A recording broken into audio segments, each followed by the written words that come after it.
Good afternoon mga bossing. So meron tayong installation ng F24 top of the line dashcam dito. 4K Ultra HD F24 dito sa Toyota Hilux 2025 top of the line V variant. So ngayon mga bossing, dito kami sa Boulevard, Dipolog City. So nagkabit kami ng dashcam. So pasok tayo sa loob mga boss para makita nyo yung quality ng dashcam natin. So ito siya mga bossing, top of the line dashcam, 9.66 full touchscreen. So you can see mga boss, ito yung rear nya. Pwede nyo switch sa front, dual mode. Tapos ito, front naman nya. So na-adjust yan mga boss, pwede nyo i-adjust yan.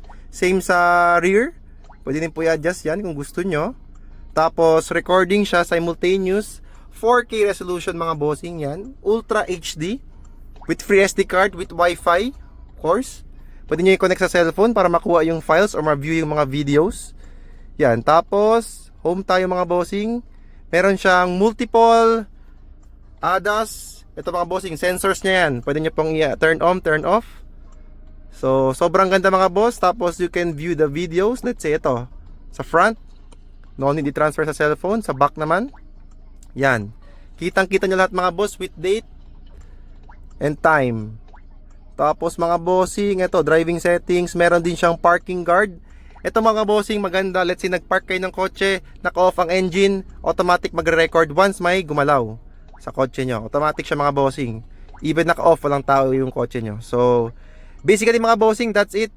Sobrang ganda mga boss. As you can see the quality. Tanggalin natin mga boss ha. Yan. Sobrang ganda niya mga bossing. Yan.